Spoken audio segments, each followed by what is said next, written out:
Hello student, welcome. हम पढ़ रहे थे 6.5 एक्सरसाइज और इसमें आपको क्वेश्चन नंबर 6 तक पिछले वीडियो में सॉल्व करवा दिए थे।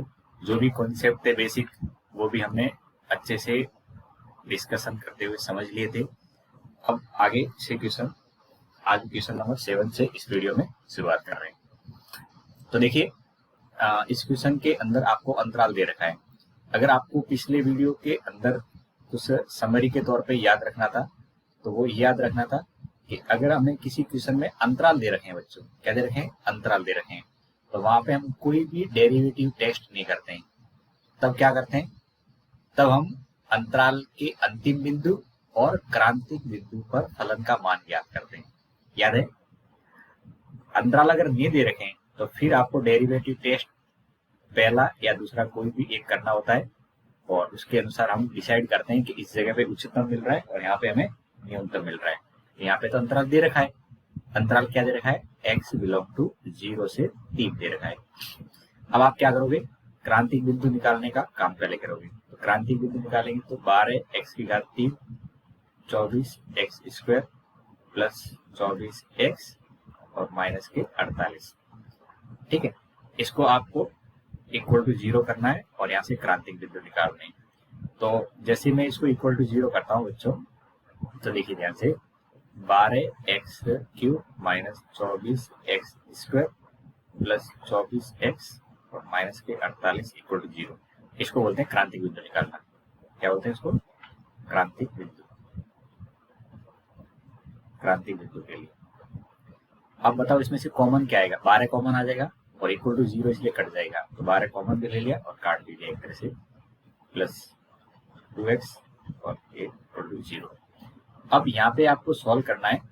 तो देखिए ध्यान से, इन दोनों में से आप देखोगे तो x² कॉमन आ रहा है, ये x माइनस 2, और यहाँ से देखेंगे तो 2 कॉमन आ रहा है, ये x माइनस 2 इक्वल टू 0। अब देखेंगे तो x माइनस 2 कॉमन आ रहा है और ये x² प्लस 2 इक्वल टू 0।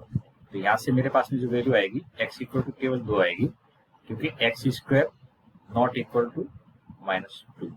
यहाँ पे x² प्लस 4 ये 0 नहीं हो सकता है, हो सकता है क्या, x² plus 2 not equal to 0, ये वाली कंडीशन। तो x की वैल्यू 2 मिल गई हमें, x की वैल्यू इक्वल टू 2 मिल गई। ठीक है, अब आपके पास अंतराल है, बिंदु है, तो हम क्या करेंगे, मान ज्ञात करेंगे। सबसे पहले x इक्वल टू 0 पर, तो x इक्वल टू 0 पे मान ज्ञात करेंगे तो कैसे आएगा, f0। तो ये आपको दे रखा है फलन, इसमें आपको मान रखना है f0, ये 0, तो 3 इधर 0 की घात 4, 8 0 की घात 3 प्लस 12 0 की घात 3, 48 0, ये 0 की घात 2 होता है। वैसे 0 की घात तुम कुछ भी लिखो, आंसर तो क्या आना है, कांस्टेंट वैल्यू आएगी, 0 का आंसर खत्म हो जाएंगे। अब x का मान कितना रखेंगे, 2, x का मान 2 रखेंगे तो ये f2 बोला जाएगा। f2 का मतलब x की जगह 2 रख लेना है, 8 2 का क्यूब प्लस 12 2 का स्क्वायर 48 2 और ये 25। अब जब इसको तुम कैलकुलेट करके सॉल्व करके निकालोगे दो वैल्यू पर, तो थोड़ी सी आपको मेहनत तो करनी पड़ेगी कैलकुलेशन की, पर मैंने साइड में कर रखी है, ये माइनस का 39 आएगा। कितना आएगा, माइनस का 39 आएगा। ठीक है, अब मुझे विश्वास है इतना कर लोगे, कोई दिक्कत नहीं। मेरा काम है आपको कैलकुलेशन का लॉजिक समझाना। अब f3 पे निकालेंगे, f3 पे निकालेंगे तो 3 की पावर 4 8, 3 की पावर 3 प्लस 12 3 का स्क्वायर 48 गुणा 3 और ये प्लस का 25। जब इसको सॉल्व करेंगे तो यहाँ पे वैल्यू जो निकल के आएगी बच्चों, थोड़ी सी आप फिर मेहनत करना, ये 16 आएगी। क्या निकल के आएगी, 16। तो यहाँ तक कोई दिक्कत नहीं, ये वैल्यू निकालने वाला काम तो आप कर लोगे। अब बताओ इसमें निरपेक्ष उच्चतम कौन सा है, तो ये वाला पार्ट जो वैल्यू निकल के आ रही है ये निरपेक्ष उच्चतम है, क्योंकि सबसे बड़ी वैल्यू है। ठीक है, और ये आपका क्या है, निरपेक्ष, ये जो वैल्यू आ रही है ये निरपेक्ष निम्नतम है। ये क्या है, निरपेक्ष निम्नतम है। तो निरपेक्ष उच्चतम और निरपेक्ष निम्नतम आप अंतराल में कैसे लिखते हो ये एक बार फिर से आपके सामने क्वेश्चन था, होपफुली आप समझ गए होंगे। नेक्स्ट पे जा सकते हैं। देखो आगे, ये भी कैलकुलेशन वाइज अच्छा क्वेश्चन है। आपको बस जो कुछ दे रखा है उसको एफ एक्स मान लेना है। देखो फलन लिखा है तो इसको एफ एक्स मान लेंगे, तो साइन 2x। और अंतराल क्या दे रखा है बच्चों, अंतराल दे रखा है 0 से 2 पाई। अब अंतराल दे दिया है 0 से 2 पाई और फलन दे दिया है, वही सेम प्रोसेस आपको पहले क्या करना है, एफ डैश एक्स को 0 कर लेना है। और एफ डैश एक्स निकालेंगे पहले, तो cos 2x इंटू 2। अब एफ डैश एक्स को 0 करेंगे तो 2 cos 2x इक्वल टू 0। तो cos 2x का मान 0। अच्छा, जब भी cos 2x की वैल्यू 0 लिखी जाए तो 2x क्या होगा, cos की वैल्यू जो 0 होती है वो इसी जगह पे होती है, 2n + 1 π/2 पे होती है। चूंकि ये अंतराल बड़ा है इसलिए आप केवल π/2 नहीं लिख सकते बच्चों, π/2 के अलावा भी यहाँ पे पॉसिबिलिटी बनेगी। तो आप यहाँ से x क्या देख पा रहे हो, तो ये x की वैल्यू चाहिए तो 2 को डिवाइड कर लेंगे तो ये π/4 हो जाएगा। अब आप n की वैल्यू रखते जाना जब तक ये अंतराल क्रॉस नहीं हो जाए, यानी इस अंतराल के अंदर आने वाले सारे x लिखना है। तो x की वैल्यू क्या आ सकती है, पहले n का मान 0 रखेंगे तो π/4 आ जाएगा, आएगा। फिर n का मान 1 रखेंगे तो 2 + 1 3 π/4, ये 3 π/4 अभी भी अंदर ही है। फिर 2 रखेंगे तो 2 दूनी 4 + 1 5, तो 5 π/4। समझ पा रहे, n की वैल्यू रखते जाना है यहाँ पे पूर्णांक संख्या में, 5 π/4। अब n की वैल्यू 3 रख लो तो 2 3 6 + 1 7, तो 7 π/4। ये इतनी वैल्यू यहाँ पे पॉसिबल हो सकती है। अब अगली रखेंगे ना आप 5, जब आप 4 रख लेंगे तो 4 दूनी 8 + 1 9 π/4, और 9 π/4 इससे बाहर जा रहा है, तो ये इतने पॉइंट हो सकते हैं 1 2 3 और 4 हो गए। अब इन 4 पॉइंट और अंतराल के बिंदु 2, इन सब पे आपको मान ज्ञात करना है। तो थोड़ा सा मेहनत वाला काम तो है, पर आप सब लोग मेरे साथ में देखोगे तो मेहनत भी, ये आपको कैलकुलेशन परेशान नहीं करेगी मेहनत के आगे। तो x = 0 फिर फलन का मान निकालेंगे, तो f0 ये फलन है, दिख रहा है। तो यहाँ पे आप रखेंगे तो साइन 2 और इसके साथ में 0, तो साइन 0 0 आता है। फिर अगला नंबर किसका है, π/4 दिख रहा है, ये पॉइंट में रखते जा रहा हूँ, 1 2 3 4 ये बीच के पॉइंट है, तो f π/4 रहेगा। अब ध्यान से देखना, ये 2 है और इधर π/4 रहेंगे, तो ये असली में साइन π/2 कहलाएगा, और साइन π/2 हम जानते हैं बचपन से 1 होता है। फिर अगला नंबर किसका है, 3 π/4 का, तो यहाँ पे बोलेंगे f 3 π/4। अब देखो यहाँ रखेंगे तो 2 और इधर 3 π/4, ये असली में आपको देखेगा 3 π/2। 3 π/2 का मतलब होता है 270। अब साइन 270 का मान कितना होता है, याद है आपको, -1 होता है। कितना होता है, -1 होता है। ओके बच्चों, नेक्स्ट 5 π/4।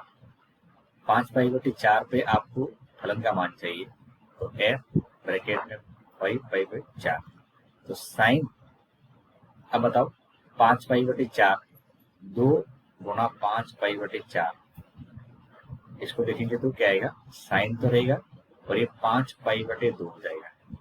अब साइन 5 π/2 का मान बच्चों 1 आएगा। आप सोचो कैसे 1 आएगा, इसको आप लिख सकते हो 5 π/2 को 2π + π/2, क्या लिख सकते हैं, 5 π/2 को हम लिख सकते हैं 2π + π/2 लिख सकते हैं, ये भी इतने होगा। और 2π का मतलब ट्रिग्नोमेट्री में हमने ट्रिग्नोमेट्री रेशियो निकालते समय समझा है कि 0 होता है, तो यहाँ पे 2π 0 हो जाएगा, तो केवल π/2 बचेगा। तो 5 π/2 का मतलब π/2 के मान ज्ञात कर लो, साइन π/2 का मान 1 होता है, इसलिए 5 π/2 भी 1 आएगा।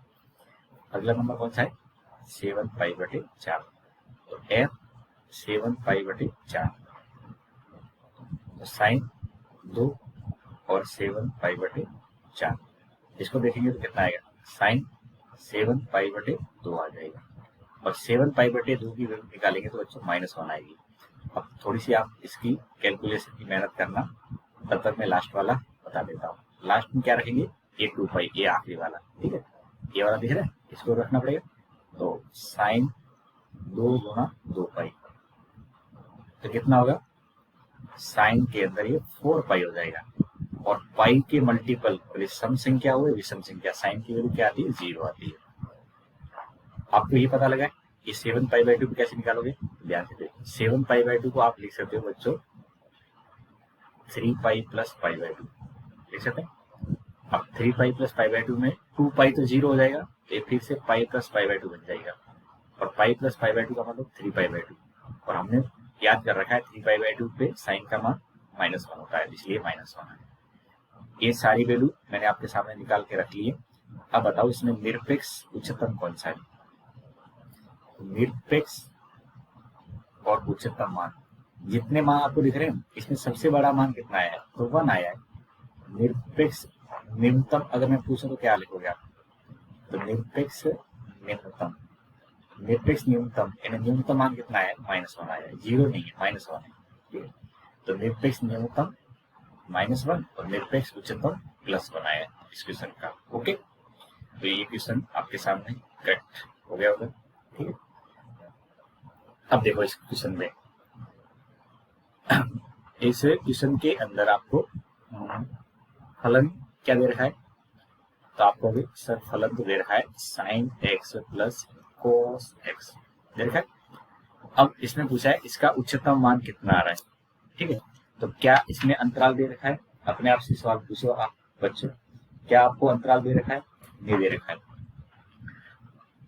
पर ट्रिग्नोमेट्री के अकॉर्डिंग अगर नहीं दे रखा हो तो आपको अंतराल 0 से 2 पाई लेना होता है, ठीक है। यदि अंतराल नहीं दिया हो तो ट्रिग्नोमेट्री फंक्शन में, कौन से फंक्शन में, ट्रिग्नोमेट्रिक फंक्शन में, ध्यान रखना, ट्रिग्नोमेट्रिक फलन में अंतराल जो लेते हैं वो x बिलोंग टू 0 से 2 पाई लेते हैं। अगर नहीं दे रखा हो तो लेना है आपको अपनी तरफ से। अब बात आती है कि ऐसा क्यों लेते हैं बच्चों, तो बात ये है कि त्रिकोणमिति क्या करता है, अपने आप को रिपीट करता है, और रिपीट करता है तो अपना उच्चतम मान और न्यूनतम मान भी रिपीट होगा। तो यदि हमें ये पता है कि 0 से 2 पाई में उसका जो उच्चतम और न्यूनतम आया होगा तो आगे भी इसी टाइप का आया होगा, तो आगे जाने की बजाय हम 0 से 2 पाई में देख के बता देते हैं कि हाँ ये उच्चतम और न्यूनतम मान आया है इसका, ठीक है। तो समझ गए, त्रिकोणमिति में अंतराल आपको अपनी तरफ से खुद से लेना है। अब खुद से लेना है तो आपके ये अंतराल वाला क्वेश्चन हो गया, और अंतराल वाले क्वेश्चन में क्या करते हैं, अंतराल के अंतिम बिंदु और क्रांतिक बिंदु पर फलन का मान ज्ञात करते हैं, ठीक है। तो ऐसा क्वेश्चन पहले भी आया था, होपफुली आपने देख रखा होगा। चलिए इसको अगर यहाँ पे सॉल्व करेंगे तो क्या आएंगे, cos x और cos का आउटपुट माइनस साइन, इसको 0 के बराबर रख लेंगे। अब याद आया, ऐसा क्वेश्चन आप कर चुके हो। तो cos x बराबर sin x, इसको नीचे डालेंगे तो cos x बटे sin x इक्वल टू 1। तो यहाँ से cot x का मान कितना आ जाएगा, 1। अब बताओ x का मान क्या होगा, 0 से 2 पाई की जब बात करते हैं और उसमें आपको x निकालना होता है, cot x की वैल्यू 1, तो पहले 1 तो शुरुआत में मिल जाता है पाई बाई 4 पे, और अगला जो 1 मिलता है वो थर्ड क्वाड्रेंट में मिलता है, और थर्ड में जाने के लिए पाई में जोड़ देते हैं, पाई प्लस पाई बाई 4। ये पाई बाई 4 क्यों जोड़ा है, क्योंकि 1 की वैल्यू पाई बाई 4 मिलती है। तो x की वैल्यू हमारे पास में आ गई, एक तो पाई बटे 4 और एक आ गया 5 पाई बटे 4। ये तो दो क्रांतिक बिंदु हो गए, और 2 ये अंतराल के बिंदु है कि नहीं। तो अब आपको क्या करना है, इन पॉइंटों पे फलन का मान ज्ञात करना है। कौन से पॉइंट पे, जो अंतराल के बिंदु हैं इन पे। तो आप वही 1 बाई 1 करके मान ज्ञात करोगे। तो सबसे पहले 0 से शुरुआत करेंगे, तो x 0, x को 0 रखने पर फलन में रखेंगे, ये फलन है, ठीक है। अवकलन से तो क्रांतिक बिंदु मिलते हैं, मान कहाँ से मिलते हैं, फलन से। तो ये sin 0 प्लस cos 0, sin 0 का मान 0, cos 0 का मान 1, तो ये 1 आ जाएगा, आगे। अब अगला नंबर किसका आएगा, पाई बाई 4 का, तो x equal to pi by 4, तो f पाई बाई 4, तो साइन पाई बाई 4 फलन में रख रहा हूँ, यहाँ पे रखना है साइन पाई बाई 4 और cos pi by 4। Sine pi by 4 की वैल्यू 1 बाई रूट 2, ये 1 बाई रूट 2, इसको सॉल्व करेंगे तो और भी रूट 2 आ जाएगी। फिर अगला नंबर है 5π/4, तो एफ 5π/4 साइन 5π/4 प्लस कॉस 5π/4। अब ध्यान से सुनना, साइन पाया 5π/4, पहले बताओ मुझे 5π/4 कौन से में? ये 5π/4 होता है, ये थर्ड चतुर्थांश में होता है। कौन से में होता है? थर्ड चतुर्थांश में। कैसे पता लगा? पाई में जोड़ने पे कौन से पहुंच जाओगे? थर्ड में, थर्ड चतुर्थांश में। और थर्ड में साइन नेगेटिव होता है, और ये π/4 जब भी हो तो 1/√2 आता है। तो देखो थर्ड पता किया और π/4 1/√2 पे मिलता है, तो साइन 5π/4 की वैल्यू माइनस का 1/√2। ऐसे कॉस भी थर्ड में क्या होता है? नेगेटिव होता है, तो इसकी वैल्यू भी माइनस का 1/√2 आ जाएगी। और इसको सॉल्व करेंगे तो माइनस का √2 आ जाएगा। ओके, अगला नंबर किसका है? 5π/4 हो गया। अब ये वाला पॉइंट 2π, अब ये 2π, तो f2π में साइन 2π प्लस कॉस 2π। अब साइन 2π की वैल्यू तो क्या होती है? साइन 2π की वैल्यू 0 होती है, और कॉस 2π की वैल्यू 1। ये कितना आ जाएगा? बताओ, यहाँ तक आपको क्लियर है? अगर ये क्लियर है तो निरपेक्ष उच्चतम कितना है? इन सब मानों को देखिए, एक 1 है, -√2 है, प्लस √2 1 है, तो निरपेक्ष उच्चतम कितना है? √2। अब बताओ निरपेक्ष न्यूनतम कितना है? निरपेक्ष न्यूनतम की बात करेंगे। निरपेक्ष न्यूनतम इन सब में सबसे छोटा माइनस का √2 आया, तो ये -√2। उच्चतम √2 और न्यूनतम -√2। ओके, अब आपके सामने क्वेश्चन आते जाएंगे और इसको आपको फटाफट सॉल्व करते जाना है। तो क्वेश्चन नंबर 10 देखेंगे। इस क्वेश्चन के अंदर आपको वापिस से फलन दे रखा है क्या? बिल्कुल दे रखा है। अंतराल दे रखा है, आपको विभाजन अंतराल भी दे रखा है। तो अब मैं आपसे पूछूंगा कि सॉल्व कैसे करोगे, किस तरीके से करोगे। जब भी अंतराल दे दिया जाता है, फलन क्या, पहले नाम बताओ, फलन क्या है? ये जो दे रखा है ये फलन है। तो 2x⁻³ 24x plus 107, 2x³ - 24x plus 107। अंतराल दे दिया जाता है, हम क्रांतिक बिंदु निकालते हैं पहले, और क्रांतिक बिंदु पर फलन का मान निकालते हैं। तो 6x² - 24। अब f' = 0 कर देंगे, तो 6x² - 24 बराबर 0। तो x² बराबर कितना आएगा? 4। तो x³ क्या आएगी? +-2। अब 1 और 3 के बीच में x = 1, 3 दे रखा है, तो बिंदु x = +-2 आया है, और ये अंतराल 1 और 3 है, तो x = -2 अमान्य हो जाएगा। x = 2 क्या है? अमान्य, क्योंकि ये अंतराल से बाहर है, ये 1 से 3 है, और -2 इसके अंदर नहीं आता है, तो ये अमान्य हो जाएगा। तो हमें चेक कहाँ पे करना है? ओनली 2 पर चेक करेंगे, और अंतराल के बिंदु पे 1 और 3 पे चेक करेंगे। तो पहले x = 1 पर f1 निकालेंगे, तो 2 1 का क्यूब -24 1 प्लस 107 है, तो ये हो जाएगा आपका। जब सॉल्व करेंगे तो 2 - 24 प्लस 107, इसको कैलकुलेट करके बताओ कितना आएगा। आप बैठे बैठे कैलकुलेट कर रहे होंगे, तो 107 और 2 जोड़ दो, 109, 109 में से 24 गया, 109 में से 24 गया, कितना आएगा? 109 में से 24 गया, 85 आ जाएगा। कितना आएगा? 85। ठीक है, अब आप अगला x = 2 रखोगे, तो f2 2 × 2 का क्यूब 24 × 2 प्लस 107। फिर कैलकुलेशन की बारी आ गई, तो ये 8 दूनी 16 और 107 जोड़ करेंगे, तो 107 में 16 जोड़ेंगे तो 123, 123 में से 48 गया, 123 में से 48 गया, तो ये आ जाएगा 75। कैलकुलेशन में फास्ट करिए बाबा, कैलकुलेशन का आपको थोड़ा सा जो आपका रोना होता है कैलकुलेशन के नाम पे, उसको आप चाहो तो दूर कर सकते हो। 24 × 3 और 107, ये सॉल्व करेंगे तो 27 54 54 और 107 जोड़ेंगे, 54 और 107 जोड़ेंगे तो 161 में से 72 गया, 161 में से 72 जाएगा तो कितना जाएगा 89। ठीक है, अब इसको साइड में कर सकते हो। ठीक है, मेरी कैलकुलेशन पे आप ऐसा नहीं सोचिए कि सर इतना फास्ट कर रहे हैं हमसे इतना फास्ट हो पाएगा, आप कोई नहीं साइड में पेज में कर लो, आपको फाइनल सही आंसर लिखना है। ठीक है, अब इसको आप देखो यहाँ पे निरपेक्ष कौन सा है, उच्चतम, यहाँ पे लिखेंगे निरपेक्ष उच्चतम कौन सा है, इसमें जो मान दिख रहे हैं इनमें सबसे बड़ा कौन सा है, अरे देख के बताओ। 85, 75, 89 में 89 सबसे बड़ा है, और निरपेक्ष न्यूनतम क्या है, न्यूनतम मतलब सबसे छोटा मान तो 75 है। ठीक है, अब आपको यहाँ तक समझ में आ गया होगा। अब पूछे इसी फलन का अंतराल -3 और -1 में ज्ञात करना है, तो एक तरह से 2 सवाल हो गई। अब बाकी सब काम तो सेम है, अंतराल बदल दिया इन्होंने, तो अंतराल x बिलोंग टू -1 से -3 तक, सॉरी उल्टा मैं लिख दिया, -3 और -1। क्रांतिक बिंदु कौन सा आएगा, -3 से -1 में x इक्वल टू अब +2 अमान्य हो जाएगा। क्या हुआ, ये अमान्य हो जाएगा, होगा नहीं होगा, क्यों, क्योंकि ये अंतराल से बाहर चला गया।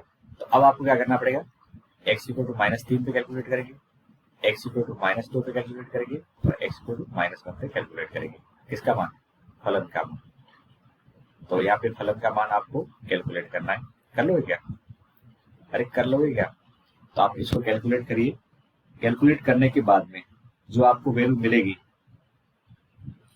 इसमें तो कोई दिक्कत नहीं है। x इक्वल टू 2 अमान्य क्यों है, क्योंकि इस अंतराल में नहीं है। अब इस अंतराल में नहीं है तो आप यहाँ पे कैलकुलेट करके इसके बारे में थोड़ी बता सकते हो। तो f equal to -3, f equal to -2 और f इक्वल टू -1, इन पे कैलकुलेट करके आप पता कर लेना कि किसमें सबसे बड़ा आ रहा है और किसमें सबसे छोटा मान आ रहा है। ठीक है, आई थिंक लॉजिकली समझ गए होंगे। एक पार्ट मैंने सॉल्व पूरा करवा दिया, इतना तो मैं आपसे उम्मीद रख सकता हूँ। अब इस क्वेश्चन को, अब ये वेरी वेरी इंपॉर्टेंट, ठीक है, इस क्वेश्चन को इंपॉर्टेंट कैटेगरी में रखें। देखो, अब इस क्वेश्चन के अंदर आपको जो कुछ दे रखा है वो अंतराल दे रखा है 0,2, x इक्वल टू 1 पर फलन उच्चतम मान प्राप्त करता है, तो a का मान ज्ञात कीजिए। अब देखो, अंतराल दे रखा है और अंतराल 0 और 2 अंतिम बिंदु है और x इक्वल टू 1 जरूर इसके बीच में आया होगा। तो मैं पहले fx लिख रहा हूं, फिर आपसे एक बात रिपीट करके पूछना चाहूंगा, 62x² प्लस ax प्लस 9। अब तुम बताओ x इक्वल टू 1 ये क्या है, x इक्वल टू 1 पे ये उच्चतम प्राप्त करता है, चलो ठीक बात है, पर ये x इक्वल टू 1 इन्होंने कहीं से तो ढूंढा होगा, वो कहां से ढूंढा होगा, तो ये x इक्वल टू 1 बच्चों क्रांतिक बिंदु है। x इक्वल टू 1 क्या है, क्रांतिक बिंदु है कि नहीं, ये सबसे इंपॉर्टेंट था, इसमें पता लगना कि x इक्वल टू 1 क्या है, क्रांतिक बिंदु है। और क्रांतिक बिंदु पे सबको पता है कि f' का मान 0 होता है। इसका मतलब मेरे पास में f' का मान क्या आएगा, 0 रहेगा। क्रांतिक बिंदु पे क्या होता है, f' का मान 0 होता है, तभी तो मिलता है। तो अगर आपको मिल रखा है, इसका मतलब जरूर उस पर अवकलन 0 रहा होगा। तो मैं अवकलन वाला पार्ट अगर साइड में कैलकुलेट करूं, f' क्या आएगा 4x³ और a सॉल्व करेंगे तो 124x प्लस a क्या देगा, 124x प्लस a। डिफरेंशिएट किया और कुछ नहीं किया, परेशान मत हो। अब f' 0 रहेगा, क्यों रहेगा, अगर मैं पूछूं क्यों, इसलिए रहेगा क्योंकि ये क्रांतिक बिंदु है और क्रांतिक बिंदु पे डिफरेंशिएशन 0 होता है। ये आप अब से पहले कितने सारे क्वेश्चन में लगा चुके हो। अब यहाँ पे उल्टा है कि 1 दे दिया है, तो जरूर इस पे क्रांतिक बिंदु, ये 1 आया है, क्रांतिक बिंदु रहेगा, तभी तो उच्चतम मान प्राप्त किया है इसने। तो आप यहाँ पे क्या करोगे, f' की वैल्यू निकाल के 0 के बराबर रखोगे। तो f' में x जहां दिख रहा है वहां पे 1 डालो, तो -124 इंटू 1 प्लस a और इक्वल टू क्या रखेंगे, 0 रखेंगे। a इक्वल टू 0 एक समीकरण का रूप ले रहा है, 4 माइनस 124 प्लस a। तो यहाँ से a की वैल्यू कितनी आ जाएगी बताओ, सॉल्व करने पे 120 आएगी नहीं आएगी, सॉल्व करने पे कितना आ जाएगा 120। तो खत्म क्वेश्चन, इतना ही ज्यादा, इसमें और कुछ नहीं था। आपको बस इसमें ये पता करना था कि इस 1 पर क्रांतिक बिंदु है, 1 पर क्या क्रांतिक बिंदु है, तो अवकलन का मान जरूर 0 रहा होगा। ठीक है, आगे बढ़ सकते हैं, कोई दिक्कत। अब वापिस इस क्वेश्चन को देखेंगे। अंतराल दे रखा है, ट्रिग्नोमेट्री वाला पार्ट है, तो यहाँ पे आपको कैलकुलेशन करनी होगी 0 से 2 पाई के अलावा क्रांतिक बिंदु पर फलन के मान की। तो F x plus sign 2x है। अब मैं पूछूं एफ डैश एक्स क्या है, तो एफ डैश एक्स का मान है 1 प्लस एफ डैश एक्स का अवकलन 1 हो जाएगा, साइन 2x का क्या हो जाएगा cos 2x इंटू 2। अब एफ डैश एक्स को 0 रखो, अंतराल दे रखा है, कोई डेरिवेटिव टेस्ट नहीं होगा, क्रांतिक बिंदु निकलेंगे सीधे सीधे। तो 1 प्लस ये 2 मल्टीप्लाई कर देंगे तो 2 cos 2x इक्वल टू 0। यहाँ से 2 cos 2x इक्वल टू -1। तो cos 2x की वैल्यू क्या आ जाएगी माइनस का 1/2, क्या जाएगी माइनस का 1/2।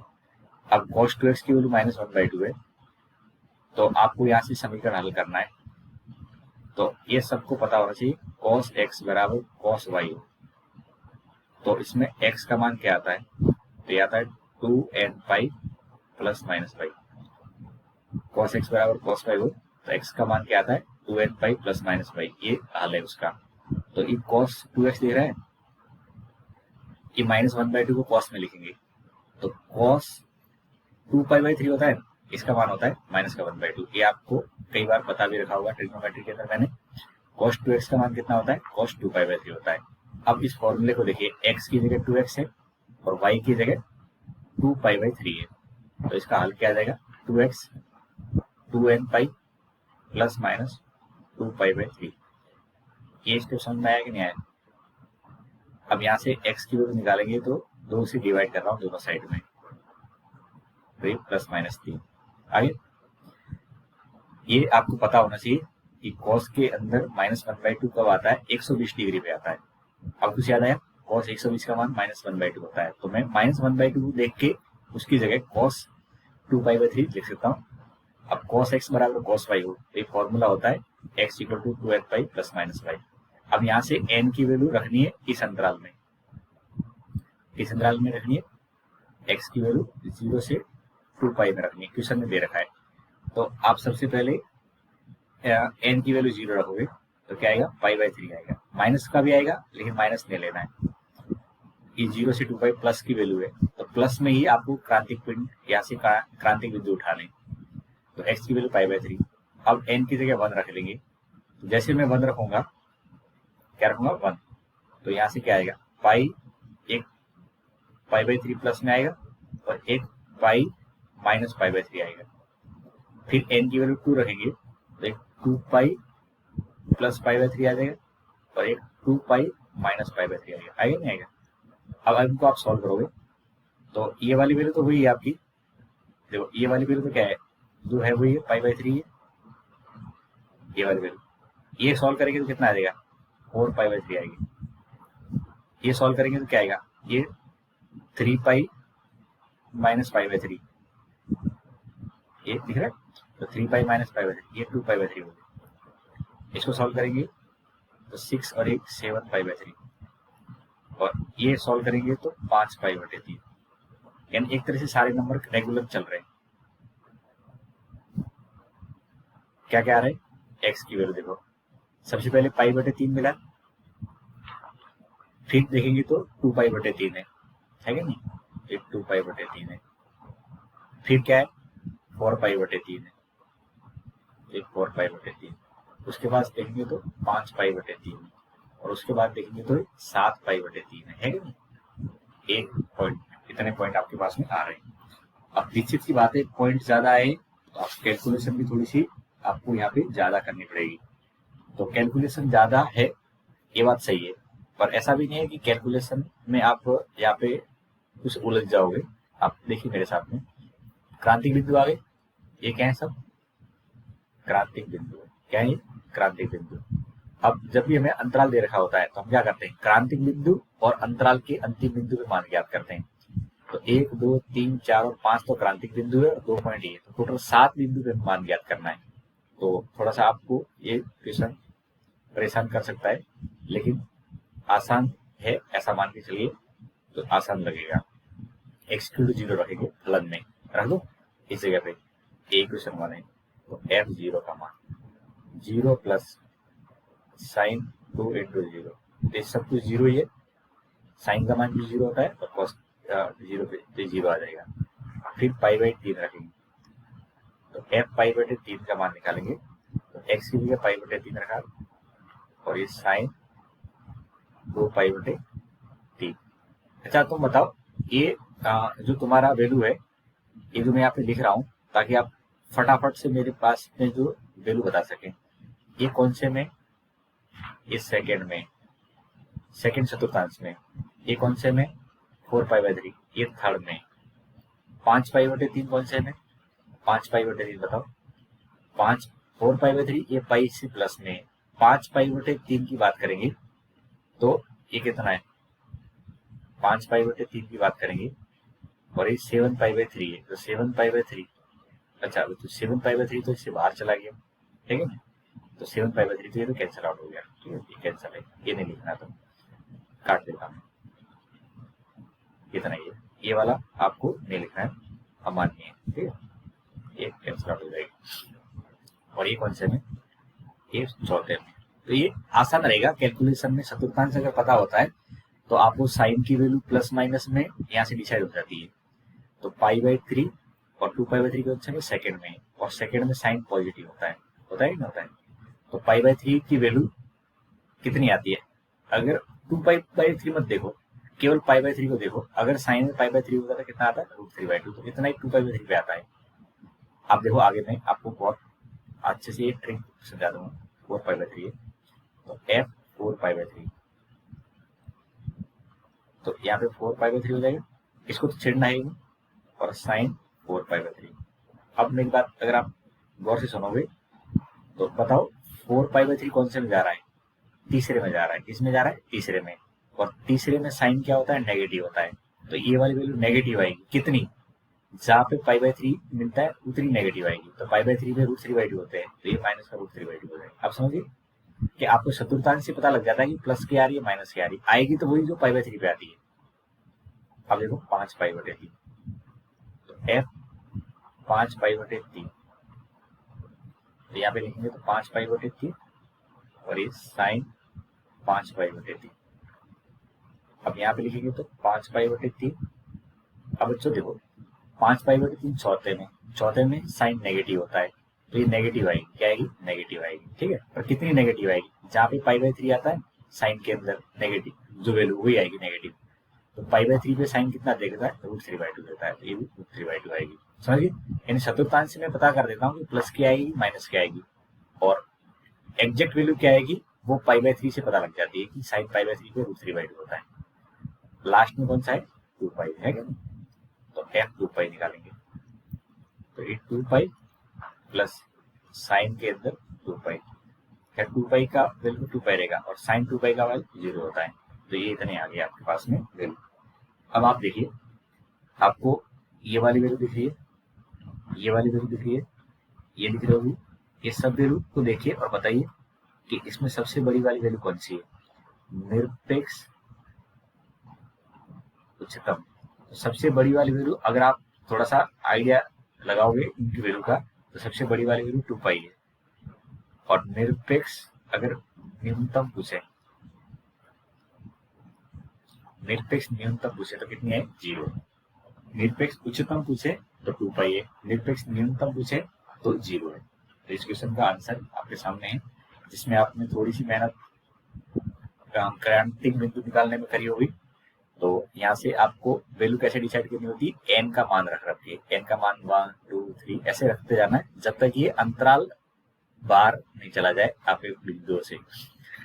अंतराल के अंदर अंदर वाले क्रांतिक बिंदु लिखने होते हैं, ओके। अब यहाँ से क्वेश्चन आते हैं। अभी तो क्वेश्चन में क्या था बच्चों, ये जो क्वेश्चन हमने 12 तक किए, इनमें आपको फलन दे रखा था, ठीक है, तो फलन दे रखा है तो वो कोई दिक्कत नहीं, आप आसानी से इनका डिफरेंशिएट करके क्रांतिक बिंदु निकाल लिया करते थे। अब जो आगे वाले क्वेश्चन है इनमें फलन नहीं दे रखा है, आपको फलन खुद जनरेट करना होगा।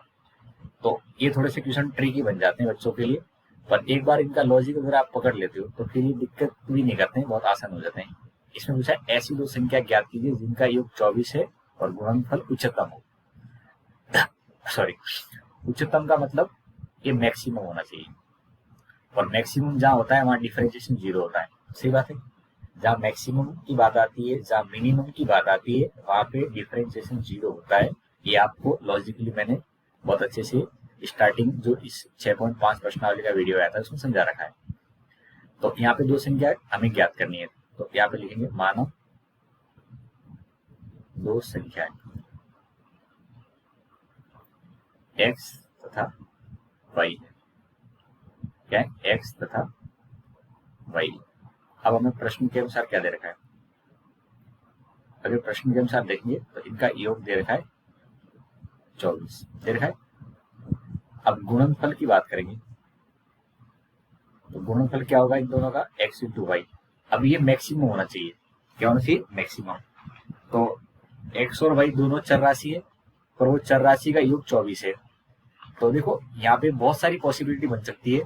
क्या पॉसिबिलिटी बन सकती है? यहाँ से आप देखोगे x, y, जैसे 1 और 23 रख दिया, 2 और 22 रख दिया।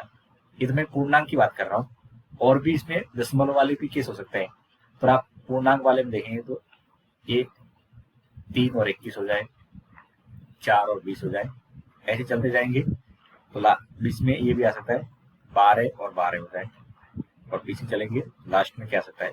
23 और 1 हो जाए, अगर पूर्णांक की बात करें। तो देखो यहाँ पे गुणनफल 23 आ रहा है, इधर 44 आ रहा है, इधर 63 आ रहा है, इधर 80 आ रहा है। कितना आ रहा है? 80। बीच में देखेंगे तो 144 आ रहा है, फिर एक कम होते जाएगा, लास्ट में 23 आ रहा है। तो हमारे पास में ये योगफल 24 होने के बावजूद भी गुणनफल में कई सारी वैल्यू पॉसिबल हो सकती है, 23, 44, 63, 80, 144 ऐसे। पर इन सब में एक वैल्यू सबसे कम होगी और एक वैल्यू सबसे उच्चतम होगी, और ये उच्चतम ये वाली वैल्यू है इस जगह पे। यहाँ पे 144 मल्टीप्लाई करनी।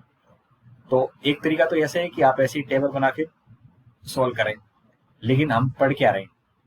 एप्लीकेशन ऑफ डेरिवेटिव पढ़ रहे हैं। तो यहाँ पे आपको जो कॉन्सेप्ट समझना है वो डेरिवेटिव की मदद से समझ आना है, ठीक है। तो अगर ये क्वेश्चन मुझे 12th से पहले कोई पूछता, 11th क्लास में या छोटी क्लासों में होते, तो आपको जवाब इस टेबल बना के देना होता था। लेकिन अब अवकलन पढ़ चुके हैं, तो क्या अवकलन की हेल्प से बता सकते हैं? तो हाँ, अवकलन की हेल्प से अपन बता सकते हैं, पर कैसे बताएंगे वो यहाँ से देखने की आप कोशिश करिए। तो ये गुणनफल लिखा है, ये x इंटू वाई है। लेट से मैंने गुणनफल का नाम दे दिया p। p मतलब प्रोडक्ट, गुणनफल को प्रोडक्ट बोलते हैं। ओके, अब ये p है, ये वेरिएबल है। क्यों? क्योंकि वो x इंटू वाई के बराबर है। p वेरिएबल है क्योंकि वो x इंटू वाई के बराबर है, और x और y की वैल्यू यहाँ पे बहुत सारी बन सकती है। तो ये एक वैल्यू मैक्सिमम भी लेगा, वो मैक्सिमम वैल्यू मुझे पता करनी है, तो जरूर उसके डिफरेंशिएशन से मिलेगी, क्योंकि उच्चतम तो डिफरेंशिएशन 0 करने पे मिलता है, या न्यूनतम की बात करें तो भी डिफरेंशिएशन 0 करने पे मिलता है। तो अब मैं यहाँ पे क्या करूंगा, ये x और y जो मल्टीप्लाई हो रहा है, इसमें या तो मैं ऊपर से y का मान निकाल के इधर रखूंगा, या x का मान निकाल कर रखूंगा। इससे क्या होगा? इससे बच्चों ये होगा कि आपका क्वेश्चन, इससे क्या होगा, आपका क्वेश्चन कंप्लीटली या तो y में आ जाएगा या कंप्लीटली x में आ जाएगा। तो देखिए y का मान अगर मैं निकाल के रखना चाहूँ तो 24 माइनस x है, और इसको यहाँ रख लेते हैं। तो p बराबर x into 24 minus x, p बराबर y का मान कितना है? 24 माइनस एक्स। तो यहाँ पे मैं 24 माइनस एक्स रख रहा हूँ। जैसे इसको रखेंगे तो ये आपके पास में 24x माइनस एक्स स्क्वायर हो जाएगा। अब मैं इसको p की बजाय px बोलूंगा, क्योंकि वो x पे निर्भर कर रहा है। तो स्टार्टिंग में मेरे पास में कोई फलन नहीं था, लेकिन जो इंफॉर्मेशन थी उस इंफॉर्मेशन के अकॉर्डिंग हमने फलन जनरेट कर लिया है। अब इस फलन का मान मुझे उच्चतम करना है, तो क्या करेंगे? आगे वाला पार्ट क्या है कि इसका अवकलन करके क्रांतिक बिंदु निकालेंगे, और क्रांतिक बिंदु निकालने के बाद आप इसको डबल अवकलन में चेक करोगे, और फिर आगे आपका प्रोसेस वही रहेगा जो सेकंड डेरिवेटिव या फर्स्ट डेरिवेटिव से सॉल्व करते थे। तो px की वैल्यू दे रखी 24x माइनस एक्स स्क्वायर। अब बताओ p डैश x क्या आएगा? पी डैश एक्स की वैल्यू निकालेंगे तो 24 माइनस 2x आएगी, क्या आएगी? 24 माइनस 2x आएगी। ठीक है, अब आप इसको इक्वल टू 0 रखोगे। तो मेरा सवाल ये है कि ये 0 के बराबर क्यों रखना समझ में आ रहा है? उच्चतम होने के लिए। तो 24 माइनस 2x को इक्वल टू 0 रखते हो तो यहाँ से x का मान 12 मिल जाएगा। क्या मिल जाएगा? 12। समझ गए? अब x का मान जो 12 मिला है, क्या वाकई मुझे उच्चतम देगा? क्या x का मान जो 12 मिला है क्या वाकई उच्चतम दे सकता है क्या? इसको आपको वेरीफाई करने के लिए सेकंड डेरिवेटिव की हेल्प लेनी होगी। ठीक है, तो आप यहाँ पे सेकंड डेरिवेटिव निकालोगे। तो सेकंड डेरिवेटिव निकालेंगे, आपको दिख रहा है ये सेकंड इक्वेशन मान लेता हूँ मैं। ये फर्स्ट, देखो ये तो हमारी फर्स्ट इक्वेशन थी, ये इसको सेकंड इक्वेशन बोल देते हैं और ये थर्ड इक्वेशन है। तो अब मुझे सेकंड डेरिवेटिव निकालना है, तो ये सेकंड इक्वेशन है, इसको डेरिवेटिव डिफरेंशिएट करेंगे, इसको थर्ड इक्वेशन को, सॉरी इसको डिफरेंशिएट करेंगे थर्ड इक्वेशन को, और यहाँ पे सेकंड डेरिवेटिव निकाल रहा हूँ मैं। तो सेकंड डेरिवेटिव कितना आएगा? माइनस का 2। ये 0 से लेस है। अब 0 से लेस है तो क्या होता है? जब भी 0 से लेस हो तो उच्चतम होगा। क्या होगा? उच्चतम होगा। ओके, तो आप यहाँ पे क्या समझे कि आपको जो फलन दे रखा था 24 माइनस एक्स स्क्वायर, उसको मुझे उच्चतम करना था। तो मैंने क्रांतिक बिंदु निकाले और क्रांतिक बिंदु मुझे 12 मिला है। ये 12 पे उच्चतम है या नहीं, इस बात को पहले चेक करना पड़ेगा। तो कैसे चेक करेंगे? सेकंड डेरिवेटिव में रखेंगे। जैसे सेकंड डेरिवेटिव किया तो मुझे -2 मिला और -2 लेस देन 0 है, और जब भी सेकंड डेरिवेटिव लेस देन 0 आता है तो वहां पे उच्चतम होगा। ठीक है, उच्चतम होगा। तो ऐसी दो संख्या में एक तो हमें पता लग चुकी है कि 12 है, एक्स कितना है? 12। तो वाई का मान भी कितना आ जाएगा?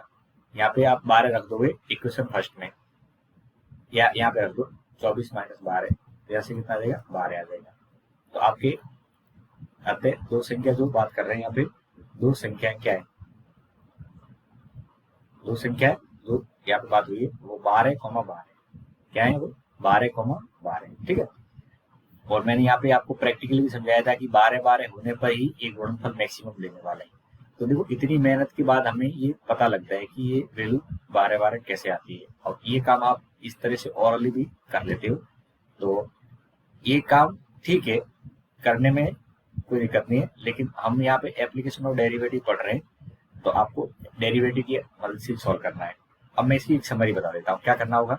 आपको जो भी इंफॉर्मेशन दे रखी होगी, अगर योग दे रखा है तो उसको x और y रखते हुए योग का ही समीकरण लिख लेना, और गुणनफल x इंटू वाई आ रहा है। अब यहाँ पे दो वेरिएबल है, तो आप कोशिश करके एक वेरिएबल में आओगे। मेरी बात ये ध्यान रखना बस आप, कि आप क्या करोगे, जो भी उच्चतम या न्यूनतम ज्ञात करना है उसको एक वेरिएबल में लेके आएंगे।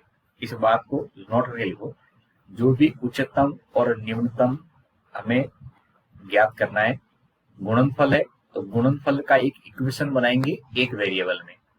आगे हम आयतन के बारे में बात करेंगे, सरफेस एरिया यानी पृष्ठीय क्षेत्रफल की बात करेंगे, तब भी मैं वही काम करूंगा।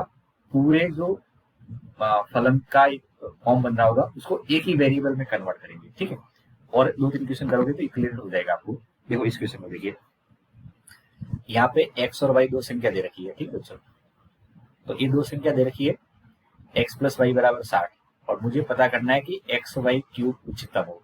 ठीक है, तो आपको जो क्वेश्चन में दिया है x प्लस वाई बराबर 60, तो मुझे बता सकते हैं यहाँ पे y का मान कितना आएगा? 60 माइनस एक्स आ जाएगा। इसको एक पकड़ लो। अब हमें उच्चतम किसको सिद्ध करना है? उच्चतम इसको उच्चतम किसका मान ज्ञात करना है? उच्चतम इसको ज्ञात करना है एक्स वाई क्यूब। तो इसका मान नाम दे देते हैं कुछ, लेट से इसका नाम मैंने लिया, अभी पी नाम देता हूँ क्योंकि गुणा में हो रहा है, तो एक्स वाई का 3 है।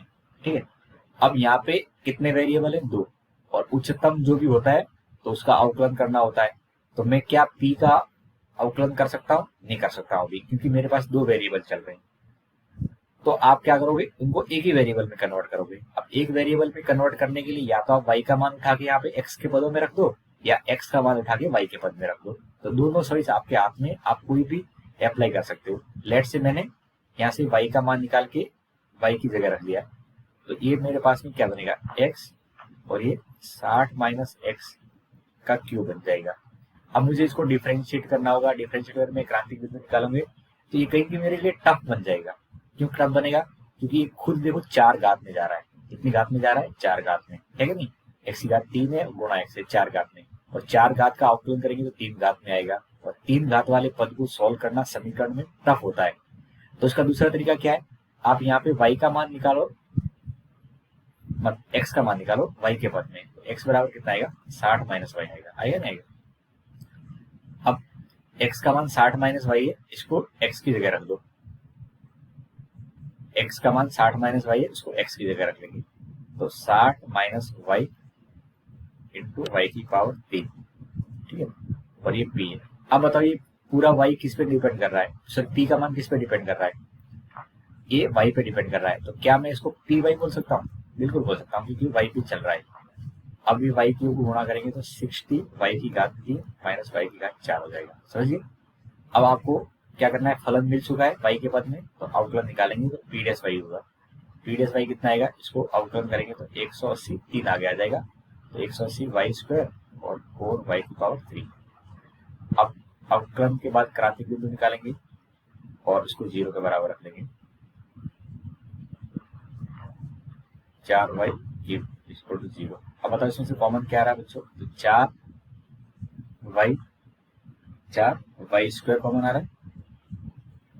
तो यहाँ पे कितना हो जाएगा? 45 माइनस y बन जाएगा। तो यहाँ से y की वैल्यू एक तो 0 मिल रही है और एक 45 मिल रही है। क्या मिल रही है? y की वैल्यू 0 और 45। इतना समझ में आया क्या? अब ये जो 0 और 45 मिली है, तो क्या ये उच्चतम देगी? मुझे नहीं पता है। इसमें पूछा है ऐसी दो धन संख्या ज्ञात करो जो आपका ये उच्चतम रखे। तो मुझे नहीं पता है कि 45 या 0 में से कौन सी उच्चतम देगी और कौन सा न्यूनतम देगी। तो उसको चेक करना है या पता करना है, तो क्या करते हैं हम? डेरिवेटिव टेस्ट करते हैं हमेशा की तरह। तो आपको डेरिवेटिव टेस्ट करना है तो सेकंड अवकलन ज्ञात करेंगे। क्या करेंगे? सेकंड अवकलन। सेकंड अवकलन कितना आएगा?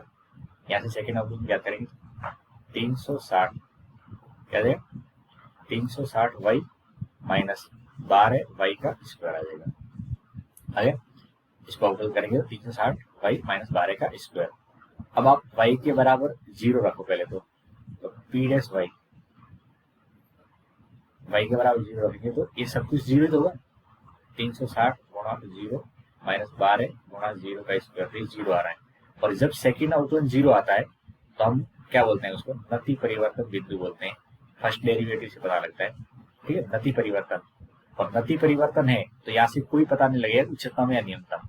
नति परिवर्तन का मतलब ही होता है न तो उच्चतम न न्यूनतम। तो ये पहला वाला तो खत्म हो गया। अब अगला लिखेंगे y बराबर 45। रखना y बराबर 45, तो 30 सेकेंड और 45 का मान निकालेंगे। तो 360 गुणा 45 और माइनस के 12 गुणा 45 का स्क्वायर। अब ये वाली वैल्यू जब आप कैलकुलेट करोगे बच्चों, तो ये ऑब्वियस ही बात है लेस देन 0 आएगी, क्योंकि 12 गुणा 45 का स्क्वायर बहुत बड़ा नंबर देगा। तो ये वाली वैल्यू लेस देन 0 आएगी। आप कैलकुलेट कर लेना, लेस देन 0 आएगी। और ये लेस देन 0 है तो आप कह सकते हो y बराबर 45 पर उच्चतम होगा। क्या होगा? उच्चतम होगा। समझ गए? यानी आपको वो काम वो सेम करने जो अब तक ट्यूशन में करते आ रहे थे कि क्रांतिक बिंदु निकालना है, फिर क्रांतिक बिंदु को डबल डेरिवेटिव में रखना है, फिर वहां से अवकलन का साइन चेक करना है, लेस देन 0 ग्रेटर देन 0। तो लेकिन उससे ऊपर क्या था वो इम्पोर्टेंट है कि यहाँ पे आप क्या करते हो? फलन खुद बनाते हैं। यहाँ पे ट्यूशन में फलन नहीं दे रखा है, बस ये इसमें एक्स्ट्रा है, बाकी सब काम वही है। y को 45 पे क्या होगा? उच्चतम होगा। तो अब y को 45 हमें मिल गया है, तो x कितना आएगा? तो y जो 45 है तो x सीधी सी बात है 15 रहेगा। तो अतः x तथा y क्या है? x का मान तो आपका 15 है और y का मान कितना है? 45 है। ये इसका आंसर हो जाता है। ओके, तो होपफुली आप बच्चे समझ गए होंगे। पिछले ट्यूशन में भी मैंने बोला था कि आपको जो कुछ इक्वेशन दे रखी है वहां से एक चर राशि का मान निकाल के उच्चतम जिसको यहाँ पे फाइंड आउट करना है उसमें रख लेते हैं। तो आप रखने के लिए x का मान रख सकते हो या y का मान दे सकते हो। हमने x का मान ही क्यों रखा? ताकि ये इक्वेशन इजी बने, और इक्वेशन इजी बनने के लिए आपको पता होना चाहिए, और ये कैलकुलेशन से पता लगता है, और कोई इसका तरीका नहीं है। तो फाइनल आंसर आपके पास में पता लग गया होगा कितना है? 15 और 45 है। सब ठीक है। अब आपको एक ट्रिक बताता हूँ। लेकिन ये ट्रिक आपको कंपटीशन एग्जाम में लगानी है और एग्जाम में नहीं लगानी है, ठीक है। अब देखा आपने कि पिछले क्वेश्चन में हमने जब सॉल्व किया था तो हमारा आंसर 12 आ गया था, ठीक है। और हमें उच्चतम क्या करना था, x इंटू वाई का मान क्या करना था। और इस क्वेश्चन में हमने सॉल्व किया तब 15 और 45 आया है। तो इसमें कोई लिंक है, समझिए।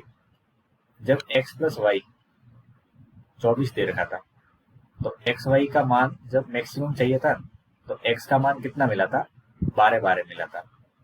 और जब x प्लस वाई का मान आपको 60 दे रखा है तो एक्स वाई क्यूब का मान दे रखा है, इसमें x का मान 45 है और y का मान 15 है। इसमें ट्रिक क्या है वो समझिए, मैं समझा रहा हूँ यहाँ पे ट्रिक। तो बच्चों ट्रिक ये है कि इसकी घात देखो आप, इसकी x और y की। तो यहाँ पे घात कितनी है, 1:1 है। ये 1 घात है, कितनी घात है 1। और यहाँ पे घात कितनी है, 1 3 है। अब ये जो नंबर होता है 24, इसको आपको 1:1 में बांटना है, बस वही आंसर है। इस नंबर को 1:1 में बांटेंगे तो 24 को अगर आपको 1:1 में बांटना है यानी बराबर बांटना है तो 1:1 में बांटेंगे तो कितना होगा, 12 हो जाएगा। अब यहाँ पे ये जो 60 है, इस 60 को 1:3 में बांटना है।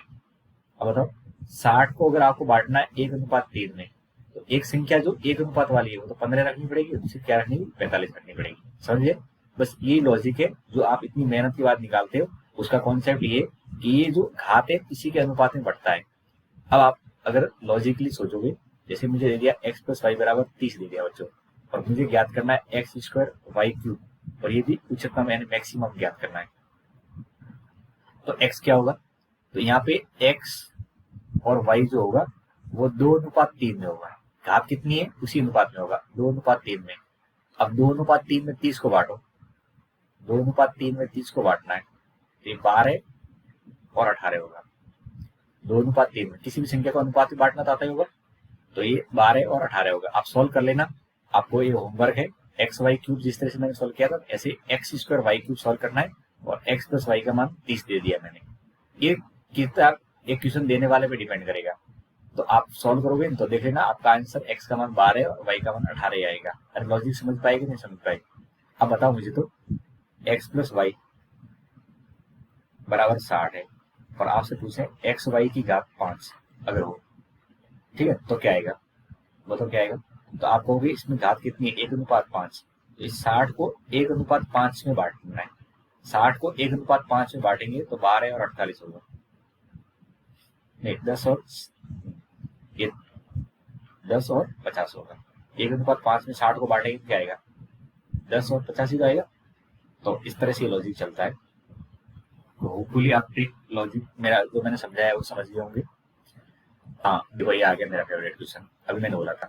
शॉर्टकट बताओ, इसमें योग कितना दे रखा है, एक्स प्लस वाई बराबर 35 दे रखा है। क्या दे रखा है, 35 दे रखा है। और हमको ज्ञात करना है एक्स स्क्वायर वाई की पावर 5। तो इसको बांटेंगे किस अनुपात में, 2:5 में बांटना है। एक्स और जो वाई होगा वो किस अनुपात में होगा, 2:5 में। तो 35 को 2:5 में बांटो, 35 को 2:5 में बांटेंगे तो ये 10 और 25 आ जाएगा। 35 को 2:5 में बांटेंगे तो कितना आएगा, 10 और 25 आ जाएगा, ठीक है। 2:5 में बांटने का मतलब होता है, आपके बच्चों को तो ये पता नहीं लग रहा है सर ये अनुपात में कैसे बांटते हैं। देखो 2 लिखो, दोनों का योग कितना होगा 7, और उसको 35 से गुणा करो, 7 पंजे और 5 दूनी 10, ये 10 आ जाएगा।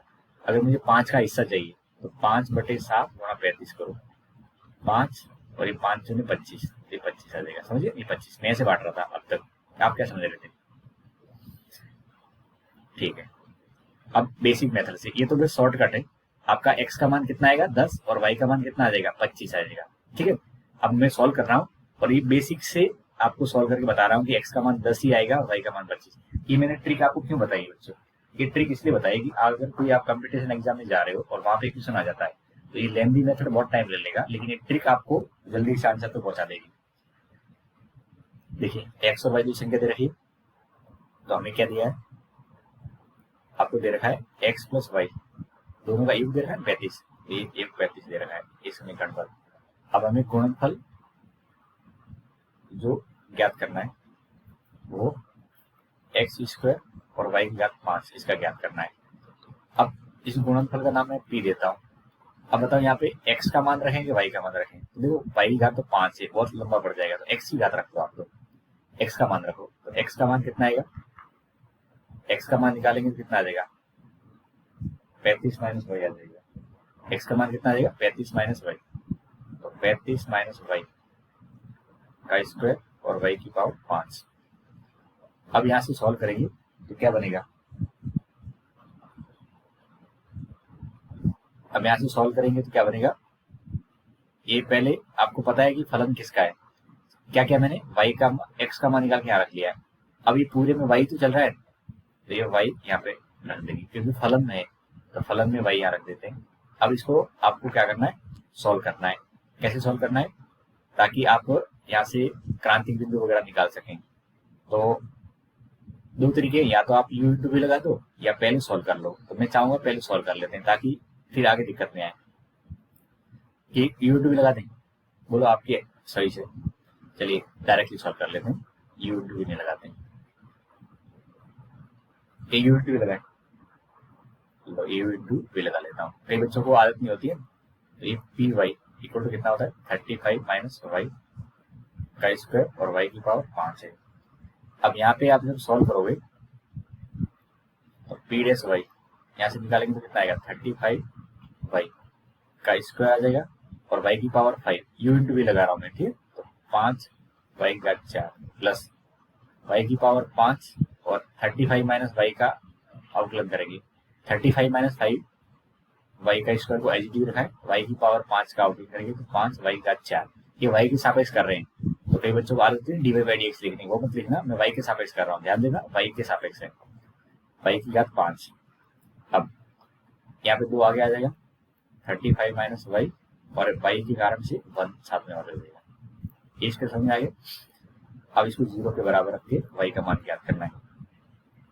इसको सॉल्व करने के लिए आप पहले देखो कॉमन क्या आ रहा है दोनों में से, तो आप देखोगे तो एक तो 35 माइनस वाई कॉमन आ रहा है, ये क्या आ रहा है 35 माइनस वाई कॉमन आ रहा है, और कॉमन क्या आ रहा है वाई की घात 4 कॉमन आ रहा है, क्या है।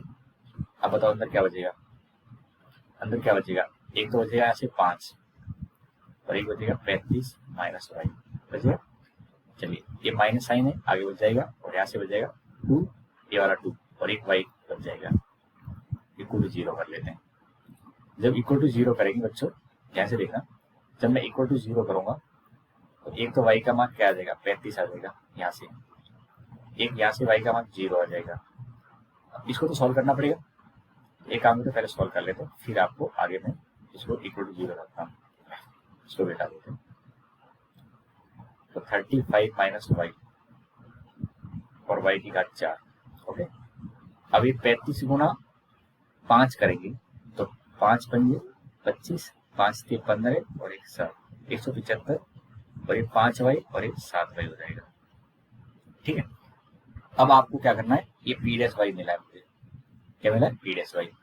अब यहाँ से आपको क्या करना है, क्रांतिक बिंदु निकालना है, तो इक्वल टू 0 करो। इक्वल टू 0 करने का मतलब 35 माइनस वाई, वाई की घात 4 और 175 माइनस 7 वाई इक्वल टू 0 करेंगे। तो यहाँ से वाई का मान 35 भी आ सकता है, 0 भी आ सकता है, और ये कितना आएगा 135 में 7 का भाग देखते हैं, 135 में 7, तो 7 दूनी 14 और 3 6 पर रहेगा 35, 5 आ जाएगा। यहाँ से वाई का मान कितना आ जाएगा 25 भी आ जाएगा, कितना आ जाएगा 25, ठीक है। तो वाई का मान 35 0 25, ये 3 संख्या आ रही है मेरे पास में, ठीक है। अब इन तीनों में से एक जगह तो मैक्सिमम होगा, एक जगह मिनिमम होगा और कुछ अलग कंडीशन बनेगी। तो देखिए अगर तुमने y का मान 35 कर दिया, y का मान ही 35 कर दिया, तो x का मान कितना होगा सोच के बताओ, कॉमन सेंस लगाओ।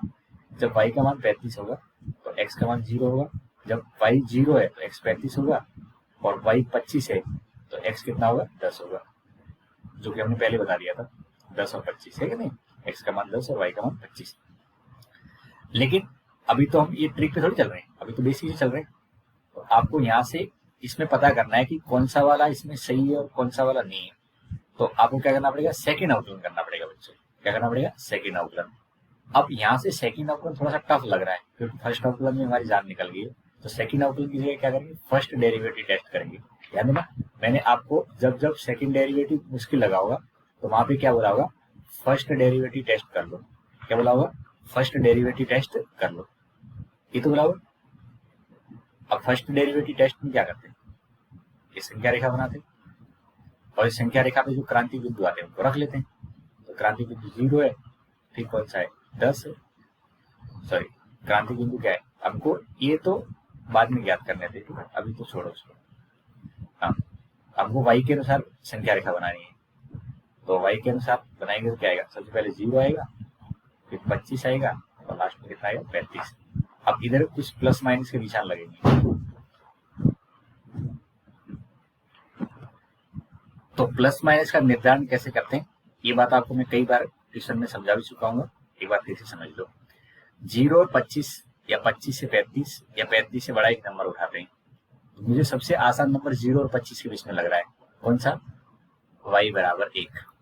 ये आसान नंबर है कि नहीं, तो y बराबर 1 कहाँ रखना है, यहाँ p डैश में रख लेना है, तो p डैश 1 में 1 रख लेंगे तो क्या आएगा, जब यहाँ पे 1 रखेंगे किसमें p डैश में, तो ये कितना आएगा 35 माइनस 1, ये रख गया 1, फिर 1 की घात 4 और यह 175 माइनस 7। अब बताओ ये सॉल्व करने पे क्या आ रहा है, 0 से बड़ा आ रहा है कि नहीं आ रहा है, आप बहुत सारे 0 से बड़ा आ रहा है, यानी यहाँ पे प्लस आएगा, यहाँ प्लस है तो यहाँ माइनस आ जाएगा और यहाँ पे फिर प्लस आ जाएगा, प्लस माइनस फिर प्लस आ जाएगा और ये पीछे भी माइनस रहेगा। अब बताओ 0 पे क्या हाल चाल है, 0 पे माइनस से प्लस जा रहा है और जब भी माइनस से प्लस जाता है क्या जाता है, देखो ये आसान है कि नहीं है, संख्या रेखा आसान होती है। अगर आपको पता है कि सेकंड डेरिवेटिव मुश्किल लग रहा है तो आप संख्या रेखा पे चले जाओ फर्स्ट डेरिवेटिव टेस्ट पे, तो यहाँ पे क्या होगा मिनिमम होगा, क्या होगा यहाँ पे मिनिमम, कैसे, ये माइनस से प्लस जा रहा है, जब भी माइनस से प्लस जा रहा है तो मैंने आपको पूरा डेरिवेशन समझा रखा है कि मिनिमम क्यों बोलते हैं, ये प्लस से माइनस जा रहा है तो यहाँ पे मैक्स होगा और ये माइनस से फिर प्लस जा रहा है तो क्या हो जाएगा, ये मिनिमा होगा, माइनस से प्लस मिनिमा, प्लस से माइनस मैक्सिमा और माइनस से प्लस मिनिमा हो जाएगा, ठीक है। तो अब बताओ मैक्सिमा कहाँ होगा, एक्स मैक्सिमा कहाँ हुआ, मैक्सिमा हुआ हमारा y इक्वल टू 25 पर, कहाँ होगा y इक्वल टू 25 पर, y इक्वल टू 25 पर क्या है उच्चतम है।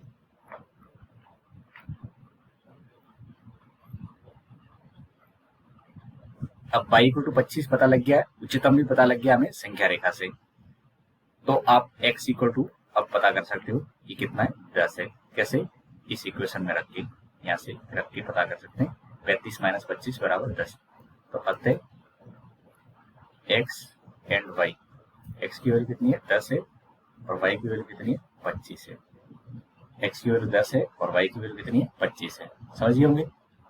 तो इतने क्वेश्चन से आपको ये लॉजिक अब क्रिएट हो गया होगा, आगे भी आपको क्वेश्चन में करवाऊंगा। अभी तो हम कहाँ तक पहुंचे, 15 तक पहुंचे, इसके बाद टोटल हमारे पास में क्वेश्चन कितने हैं, इसमें बहुत सारे क्वेश्चन है, टोटल 29 तक क्वेश्चन है, तो एक वीडियो और बनेगा जिसमें आपको बाकी वाले पार्ट समझाऊंगा, ठीक है।